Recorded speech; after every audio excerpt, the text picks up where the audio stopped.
Welcome to the video message for Parashat Tetzaveh.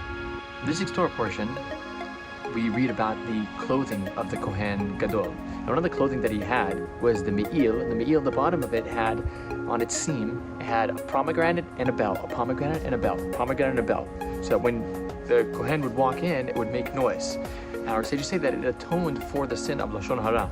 People who spoke, who chattered, and made noise for the wrong reasons, this me'il came, atoned for it, and made a beautiful, pleasant noise as the Kohen was coming in. It's usually the case that when a person does not have so much wisdom within him, he makes a lot of noise.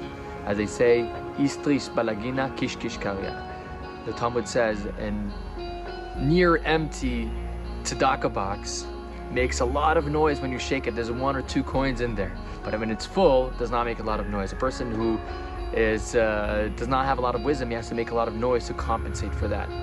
As a lawyer once told me that when a lawyer sees that he's losing in the case, that's when he starts yelling. If you see a lawyer yelling and screaming in court, that's usually because he's losing. So he has to make more theatrics. It's interesting that we are just coming up to Purim during next week, and in Purim we use the Ra'ashan. We make a lot of noise to cancel out the name of Haman.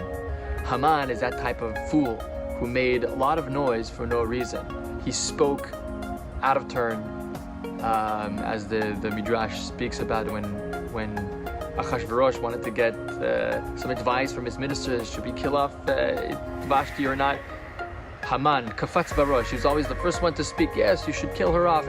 And he caused and he brought upon himself his own destruction, his own demise, by him making too much noise. So we make noise to cancel his noise. We should always be doing that type of noise, beautiful noise, to cancel out his noise, and saying words of songs, of prayer, and of praise to God.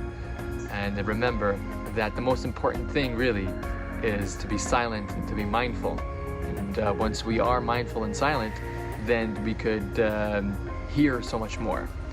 They say a story about an old man who bought an apartment, and unfortunately he didn't know, but it was near his school. And every day after he bought the apartment and he started living there, he realized that every day after school, there's a bunch of boys would go out and they would bang on the dumpsters and make so much noise, ruckus. And after a few days, he just couldn't take it. So this is going to be my life until the day I die. Every day they're going to bang over here on the dumpsters. But he knew that he can't solve this by yelling at them. They would just continue. So he devised a plan. He came up to the boy and says, you know what? I'm an old man and I don't have so much excitement in my life.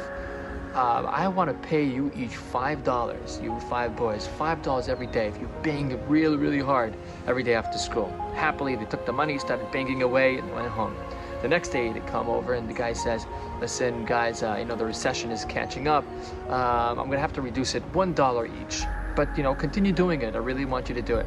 He's like, okay, $1, it's still $1. So they went, they banged away. The next day he comes over, he says, guys, listen, my situation is not so good. I could only afford to give you each a nickel each, so please make noise. They're like, what? A nickel? Do you think we're a fool? You think we're gonna work for a nickel? And they stopped making noise. So very often we could influence by not making a lot of noise, by saying very few things, saying them calmly. We could affect so much more than by yelling. This is a tactic that is used, by the way, by people who do public speaking. If you yell and scream many times and there's a lot of chatter, people are not going to listen in. They're actually going to speak louder because they want to hear what the other person next to them is saying to them, and they want to project their voice. But if you speak softly, people start listening in, and you could draw the people in that way.